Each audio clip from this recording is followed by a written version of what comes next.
नमस्कार, मैं हूं दीपाली राणा। आप देख रहे हैं कल का बाजार और कल के लिए स्ट्रैटेजी आपकी क्या होनी चाहिए इस पर तो एक्सपर्ट का व्यू लेंगे ही, साथ ही आपके सवाल भी करेंगे शामिल। लेकिन सबसे पहले आज के एक्शन की बात करते हैं और वीकली एक्सपायरी से एक दिन पहले बाजार में आज काफी वॉलेटिलिटी देखने को मिली। हालांकि आज की गिरावट बेहद सीमित रही।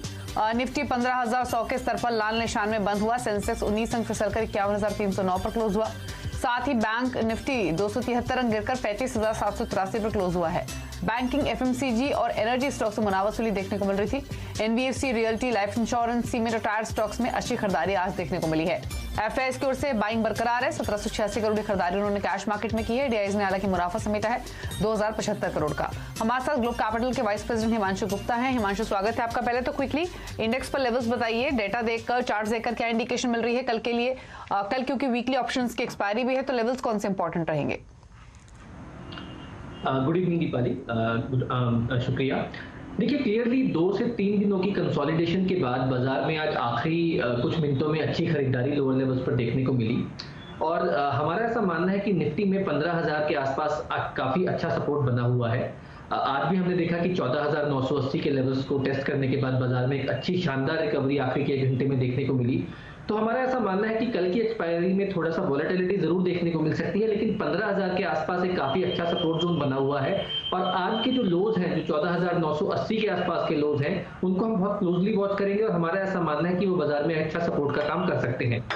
साथ ही साथ निफ्टी बैंक में दीपाली जी 35,400 एक अच्छा सपोर्ट जोन है और अगर बाजार किसी वजह से वॉलेटिलिटी या एक्सपायरी प्रेशर के चलते इस लेवल को काटता है तो 35,000 रुपए तक के लेवल निफ्टी बैंक में देखने को मिल सकते हैं। But overall Deepali ji setup बाजार का अच्छा है। लोअर लेवल्स पर सपोर्ट जोन पर खरीदारी की राय है और पिछले 5 से 6 दिनों की बड़ी तेजी के बाद ये कंसोलिडेशन ब्रॉडर मार्केट के लिए बहुत अच्छा है। और एक इंपॉर्टेंट बात दीपाली जी मैं यहाँ पर जोड़ना चाहूंगा कि निफ्टी बैंक निफ्टी में जो कंसोलिडेशन है, बावजूद इसके आज हमने देखा कि ब्रॉडर मार्केट में मिड कैप स्टॉक्स में बहुत अच्छी खरीदारी और मोमेंटम बनता हुआ नजर आया। तो हमारा मानना है कि कल और आने वाले कुछ सेशन में ये सिलसिला जारी रह सकता है। मिड कैप्स की तरफ से जो आउट परफॉर्मेंस है वो बढ़ते हुए देखने को मिल सकती है। ठीक है, चलिए क्वेरीज करते हैं शामिल। विनोद हैं पहले कॉलर हमारे साथ भोपाल से। विनोद जी नमस्कार, बताइए कौन सा स्टॉक है आपके पास, क्या जानना चाहते हैं? नमस्कार, मैं Tata Steel PP. So what is the reason for a sharp fall? ये सर्किट में चला गया, क्या कारण था?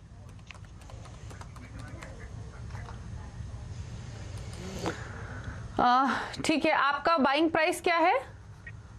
220।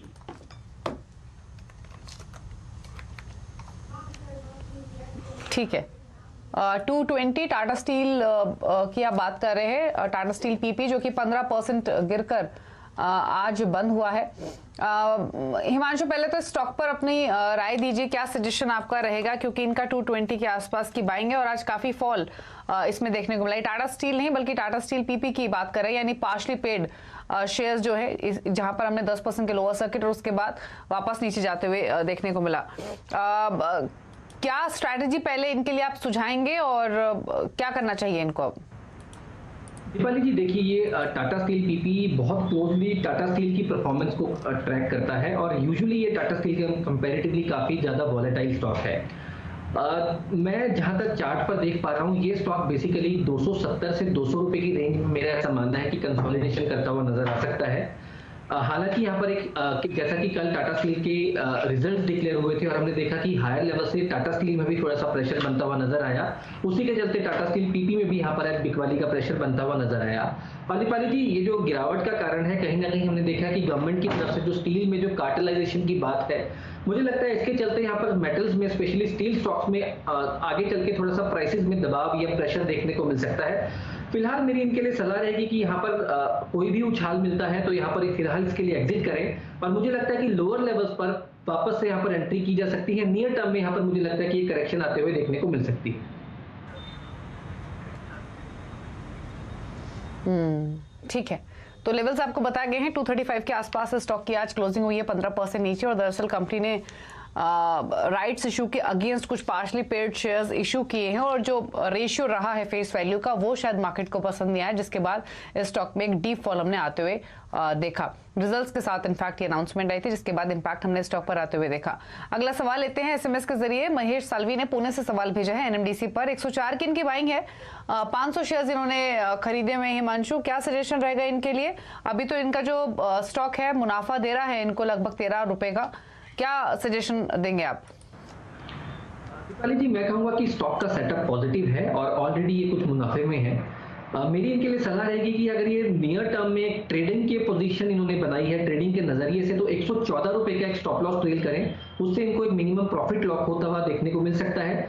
अपसाइड में स्टॉक में दीपाली जी एक बड़ा ब्रेकआउट आएगा जब ये स्टॉक 130 रुपए के ऊपर निकलेगा। तो अगर ये इसको कुछ समय दें, थोड़ा सा पोजीशनल पर्सपेक्टिव से होल्ड करना चाहें, तो यहाँ पर 114 रुपए का स्टॉप लॉस ट्रेल करें और पोजीशन में बने रहें। जैसे ही ये स्टॉक 130 रुपए के ऊपर चलना शुरू होगा, मुझे लगता है कि यहाँ पर स्टॉक में एक बड़ा वाला ब्रेकआउट आता हुआ देखने को मिल सकता है।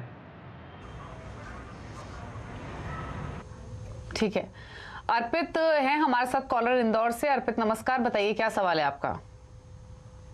Hi ma'am. So ma'am, I have purchased Concor at a price of 478 and मैंने 200 shares लिए हैं इसका. So and for a positional trade. So I wanted to know the perspective on should I book the profit or should I stay in this trade?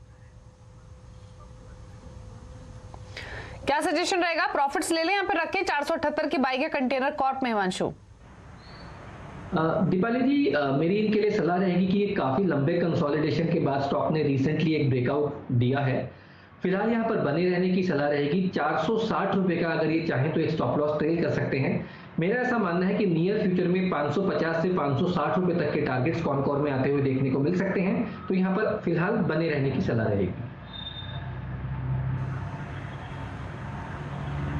Hold करने की सलाह है। एक 460 के आसपास स्टॉप लॉस रख लीजिए, 560 तक के टारगेट्स देखने को मिल सकते हैं। सुबीश है हमारे साथ केरला से। सुबीश नमस्कार, बताइए क्या सवाल है आपका? हमारा पनासिया बायोटेक का एक सवाल है।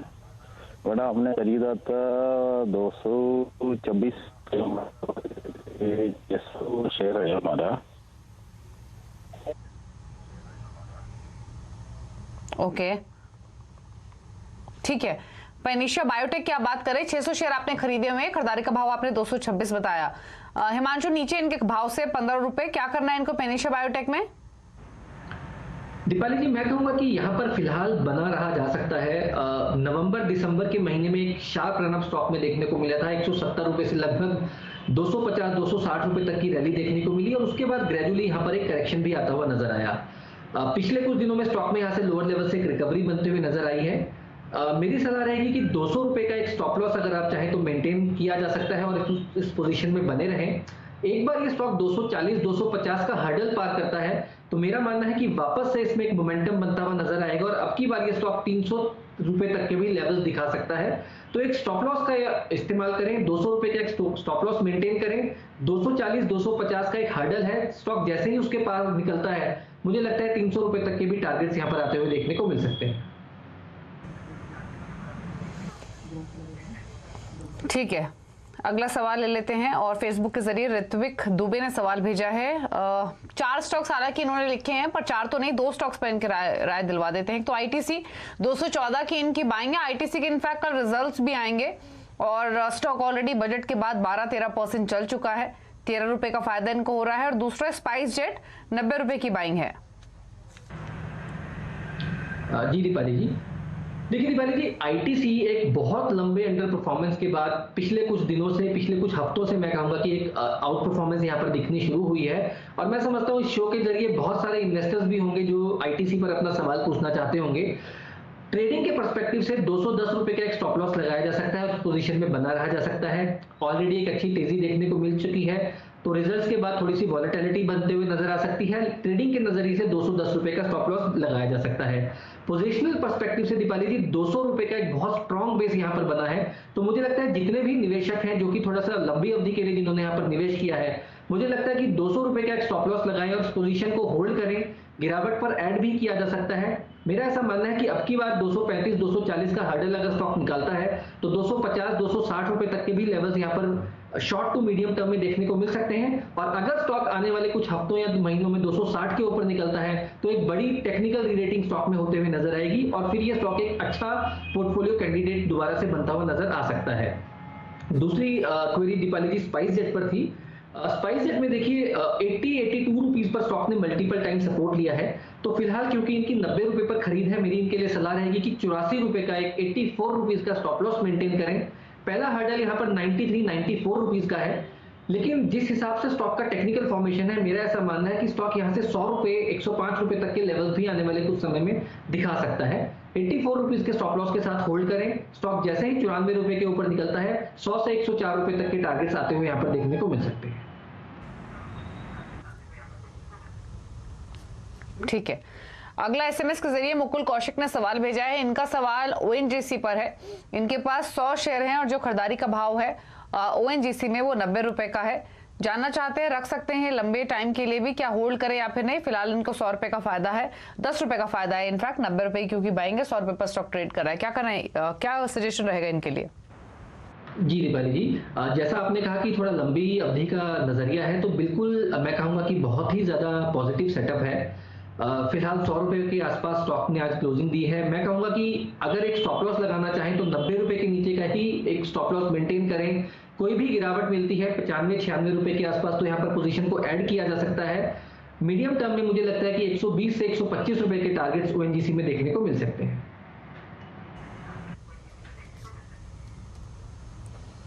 ठीक है, अगला सवाल लेते हैं। ये भी फेसबुक के जरिए गौरव अग्रवाल ने भेजा है। बोरोसिल पर इनका सवाल है। इनफैक्ट 200 शेयर इन्होंने 310 के प्राइस पर खरीदे हुए बोरोसिल ग्लास।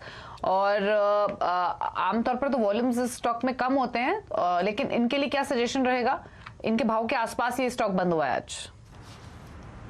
दीपाली जी, स्टॉक में एक हर्डल है 210-220 रुपए के आसपास, लेकिन ओवरऑल चार्ट का सेटअप पॉजिटिव है। मैं कहूंगा कि अगर यहाँ पर बना जा सकता है मीडियम टर्म के प्रोस्पेक्टिव से 200 रुपए का स्टॉप लॉस एक मेंटेन किया जा सकता है।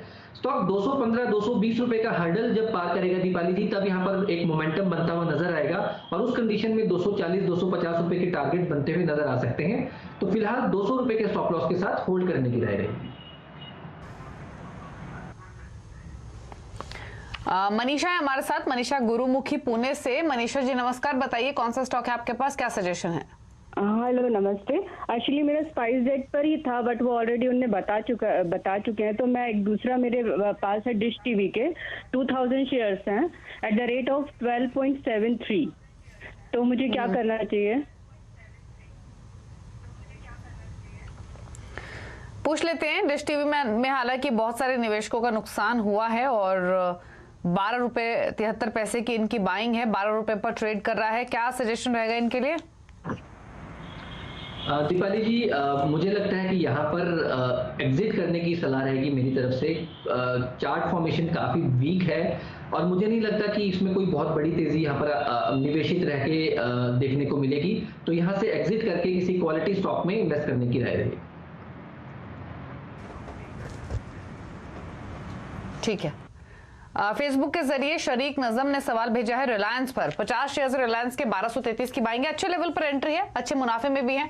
क्या करना है इनको, प्रॉफिट्स लेने हैं या फिर होल्ड करना है? मैं कहूंगा दीपाली जी, अगर लंबी अवधि का नजरिया है तो बिल्कुल यहाँ पर बने रहें। अगर एक ट्रेडिंग स्टॉप लॉस का यूज करना चाहते हैं तो रिसेंटली 1800-1820 के लेवल्स पर स्टॉक ने मल्टीपल टाइम सपोर्ट लिया है, तो उसके नीचे का अपना एक स्टॉप लॉस ट्रेल करें। मुझे लगता है 1800 रुपए के आसपास एक बहुत अच्छा बेस रिलायंस इंडस्ट्रीज में बन चुका है, बने रहें। मेरा ऐसा मानना है कि आने वाले कुछ हफ्तों या आने वाले कुछ महीनों में स्टॉक 2100 रुपए के ऊपर के लेवल दिखाता हुआ नजर आएगा, तो यहाँ पर बने रहने की राय रहेगी। ठीक है, अगला सवाल व्हाट्सएप के जरिए भेजा है परेश पारेख ने मुंबई से। क्यूपिड पर इनका सवाल है। 252 की इनकी पाएंगे, 100 स्टॉक्स इन्होंने खरीदे हुए हैं। फिलहाल स्टॉक इनके खरीदारी के भाव से नीचे ट्रेड हो रहा है। क्या करना है इनको? क्यूपिड में 24-25 रुपए का नुकसान, 252 की क्यू की बाइंग है। दीपाली जी, फिलहाल चार्ट फॉर्मेशन बिल्कुल साइडवेज कंसोलिडेशन बता रहा है। कुछ ऐसा यहाँ पर अभी बड़े मूव की मुझे उम्मीद नहीं है। फिलहाल एग्जिस्टिंग पोजीशन के लिए मुझे ऐसा लगता है कि क्योंकि जो चार्ट पैटर्न है वो सजेस्ट कर रहा है कि 220 से 250 इस दायरे में ही आने वाले कुछ समय में कंसोलिडेशन देखने को मिल सकती है। तो अगर होल्ड करना चाहते हैं तो 220 रुपए का एक स्ट्रिक्ट स्टॉप लॉस को मेंटेन करें। स्टॉक जब 250-255 रुपए के ऊपर चलना शुरू होगा तब यहां पर मुझे लगता है कि एक ट्रैक्शन बनता हुआ नजर आएगा। फिलहाल होल्ड करना चाहते हैं तो 220 रुपए का एक स्टॉप लॉस लगाएं और बने रहें।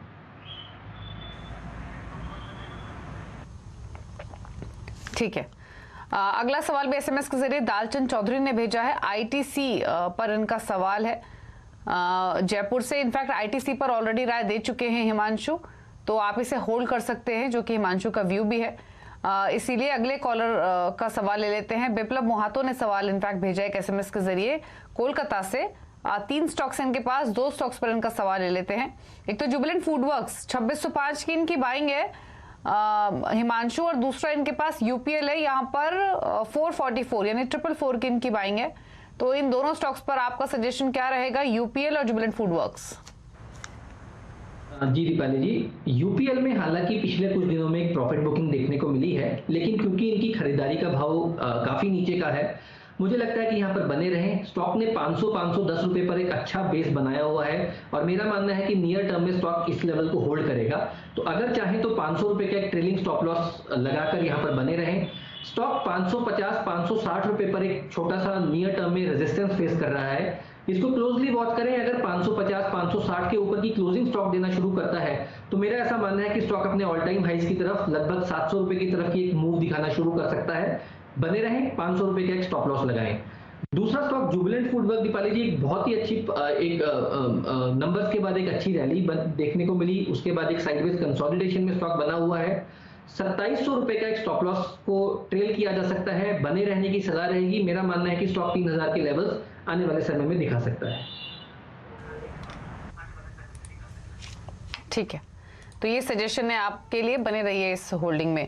एक ब्रेक के लिए यहाँ पर रुकेंगे, लौटेंगे तो कुछ और सवालों करेंगे शामिल, लेकिन ब्रेक में जाने से पहले बात करते हैं सीएनबीसी आवाज और नेशनल स्टॉक एक्सचेंज के स्पेशल कैंपेन इन्फॉर्म्ड इन्वेस्टर के बारे में, जिसका मकसद है निवेशकों के बीच में जागरूकता को बढ़ावा देना और निवेश से जुड़ी हर छोटी बड़ी बात उनको बताना। जब हम एक लंबी ड्राइव पर जाते हैं तो ये सुनिश्चित करते हैं कि गाड़ी के सभी पुर्जे बेहतर स्थिति में है या फिर नहीं, ताकि आगे जाकर कोई दिक्कत ना हो। उसी तरह अपने निवेश को सुरक्षित रखने के लिए समय समय पर पावर ऑफ अटॉर्नी की जांच करने की जरूरत है। यदि आपके ब्रोकर की वजह से आपके डीमैट खाते में कोई खामी है तो आप मुसीबत में फंस सकते हैं। इसीलिए अपने डीमैट खाते को वक्त वक्त पर चेक करते रहिए कि आपके जरिए खरीदे गए शेयर्स या फिर म्यूचुअल फंड यूनिट्स आपके ब्रोकर द्वारा आपके खाते में जमा किए गए हैं या फिर नहीं। आपका क्विक कमेंट हिमांशु इस पर? बिल्कुल दीपाली जी, ये बहुत ज़रूरी है कि हम फाइनेंशियल मैटर्स में भी उतने ही ज़्यादा जागरूक रहें। अपनी holdings time to time check करें और अगर कोई भी डेविएशन आता है तो उसको रिपोर्ट करें, और ये लंबे समय के लिए बहुत ही ज़्यादा ज़रूरी है। एक ब्रेक के लिए रुक रहे हैं, जल्द वापस लौटेंगे। आप देखते रहिए कल का बाजार।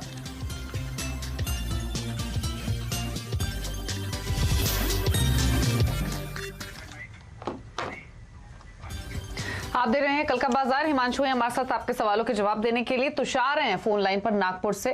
तुषार बताइए, कौन सा स्टॉक है आपके पास और क्या जानना चाहते हैं? हेलो मैम, मेरे पास बीईएल है 133 शेयर 132.70 पे, उसके टारगेट्स क्या रहेंगे? बीईएल है इनके पास, 132 का भाव है, 140 मान लीजिए वहां पर ट्रेड हो रहा है। टारगेट्स क्या रहेंगे आपके, क्या टारगेट्स हैं और क्या सजेशन इनके लिए? जी दीपाली जी, देखिए स्टॉक का रुझान काफी पॉजिटिव है, अच्छी तेजी यहाँ पर लोअर लेवल्स में बनते हुए नजर आई है। ट्रेडिंग के पर्सपेक्टिव से मेरा मानना है कि ये 135 रुपए का एक स्टॉप लॉस को ट्रेल कर सकते हैं। जहां तक टारगेट्स की बात है, 142 और 145 रुपए के आसपास एक अच्छा रेजिस्टेंस सप्लाई जोन है। मेरा ऐसा मानना है कि स्टॉक ग्रेजुअली इस लेवल को भी ब्रीच करेगा और 145 रुपए के ऊपर की क्लोजिंग काफी पॉजिटिव होगी। उस कंडीशन में 160 रुपए तक के टारगेट्स यहां पर आने वाले समय में देखने को मिल सकते हैं। ठीक है, फेसबुक के जरिए सुनील शाह ने सवाल भेजा है टेक महिंद्रा पर। सुनील नमस्कार। इनफैक्ट माफ कीजिए, फेसबुक के जरिए तो इन्होंने डिटेल्स हमारे साथ शेयर की है, फोन लाइन पर नहीं है। टेक महिंद्रा इन्होंने लिया हुआ है हिमांशु, और जिनका खरीदारी का भाव है वो 837 का है। 65 स्टॉक्स है इनके पास, मुनाफा डिसेंट हो रहा है लगभग 140 रुपए का हर स्टॉक पर। क्या सजेशन इनके लिए? दीपाली जी, मैं समझता हूं कि IT stocks, specially large cap IT stocks अपने रीसेंट हाई से थोड़ा सा कंसोलिडेट करेक्ट हुए हैं। और जो इनकी खरीदारी का भाव है वो बहुत ही अट्रैक्टिव प्राइस है। बिल्कुल यहाँ पर बने रहने की सलाह रहेगी। 940 रुपए का अगर चाहें तो स्टॉप लॉस को ट्रेल कर सकते हैं। पहला टारगेट शॉर्ट टर्म में 1020 1030 का रहेगा और मेरा ऐसा मानना है कि इवेंचुअली स्टॉक वापस से नए हाइज बनाता हुआ नजर आएगा और 1100 रुपए तक के भी टारगेट्स यहाँ पर आने वाले समय में देखने को मिल सकते हैं। ठीक है, हमारे साथ अगले कॉलर हैं पीडी सुखीजा फोन लाइन पर सहारनपुर से। सुखीजा साहब नमस्कार, बताइए क्या जानना चाहते हैं आप? मेरे पास 100 शेयर हैं BEML के, ये मैं रखूं या इन्हें कब निकालूं? 1 साल हो गया करीब। ये 640 भी हो गया था बीच में। आपकी खरीदारी का भाव क्या है? आपने 960। आपने 960 के भाव पर खरीदा ये? हाँ जी 960, ठीक है। अब आपके भाव से थोड़ा ऊपर आ गया स्टॉक। हाँ, तो ये 9000 की खरीदारी नहीं है, माफ कीजिए। इनफैक्ट 9000 तो कभी BEML होता भी नहीं था। 960 के प्राइस पर इन्होंने खरीदा है, 979 पर ट्रेड कर रहा है। इनके भाव से लगभग 19 रुपए ऊपर ये स्टॉक फिलहाल है। बताइए क्या सजेशन रहेगा, निकाल दें या फिर रखने में फायदा है? हिमांशु। दीपाली जी, जैसा कि हमारे कॉलर ने बताया कि ये काफी समय से इनके पास है और इन्होंने 600 रुपए तक का भी भाव देखा हुआ है और अब मेरा ऐसा मानना है कि एक अच्छी रिकवरी इनफैक्ट तभी तमाम PSU स्टॉक्स में बनते हुए देखने को मिली है। तो पहला सजेशन तो रहेगा कि एक स्टॉप लॉस का इस्तेमाल करें और यहाँ पर स्टॉप लॉस को अगर छोटी अवधि का नजरिया है यहाँ पर अब यहाँ से आगे का, तो 920-930 रुपए का स्टॉप लॉस ट्रेल करें और बने रहें। और स्टॉक में पिछले 2 या 3 ओकेजन में 2019 से लेकर अब तक 1030 1050 पर मल्टीपल टाइम स्टॉक ने रेजिस्टेंस लिए है, वहां पर सप्लाई को फेस किया है। लेकिन अब जो चार्ट पैटर्न है वो ये सजेस्ट करता है कि अगर अब की बार स्टॉक 1000 के ऊपर चलेगा तो वो जो रेजिस्टेंस है 1030 1050 का उसको पार करेगा और स्टॉक वहां से और 200 से 250 रुपए तक का मूव यानी कि 1200 से 1250 रुपए तक के भी टारगेट्स तक के रैली दिखा सकता है। तो ट्रेलिंग स्टॉप लॉस का इस्तेमाल करके यहाँ पर बने रहने की सलाह रहेगी। ठीक है, 1200-1250 के टारगेट्स तो देखने को मिल सकते हैं जो कि पहले टारगेट से। रखिए स्टॉक को सुखीजा साहब, आप अपने पोर्टफोलियो में होल्ड कीजिए। नीलेश कावा ने सवाल भेजा है फेसबुक के जरिए, SBI कार्ड्स 755 की इनकी बाइंग है, 19 शेयर है। तो जितने स्टॉक्स इनके पास हैं, जो प्राइस इनके पास है उससे देखकर तो क्लियर है कि इनका IPO का अलॉटमेंट ही है, क्योंकि 19 शेयरों का लॉट था और 755 IPO प्राइस था। फाइनली ये मुनाफे में है क्योंकि 1000 के ऊपर अब SBI कार्ड्स ट्रेड कर रहा है। क्या सजेशन इनके लिए? बहुत ही शानदार दीपाली जी, मैं कहूंगा कि चार्ट पैटर्न है। लगातार स्टॉक्स पिछले 6 महीने से एक तरफा तेजी दिखाता हुआ नजर आया है। अगर एक ट्रेलिंग स्टॉप लॉस लगाना चाहें तो 940 950 पर स्ट्रॉन्ग एक बेस फॉर्मेशन स्टॉक ने बनाया है, एक तरह से डबल बॉटम फॉर्मेशन वहां पर बनता हुआ नजर आया है। तो 940 950 पर अपना एक स्टॉप लॉस को ट्रेल करें और बने रहें। आने वाले समय में मुझे लगता है कि और ऊपर के लेवल्स देखने को मिल सकते हैं।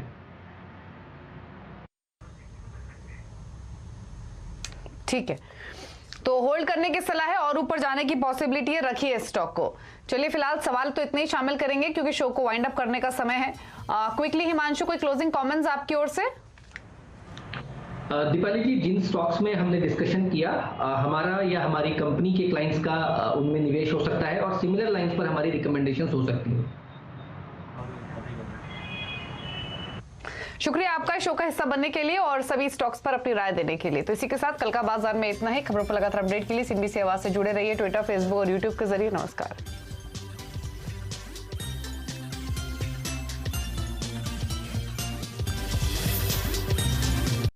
फ्रेंड्स, मिलते हैं अगले वीडियो के अंदर, जब तक के लिए गुड बाय।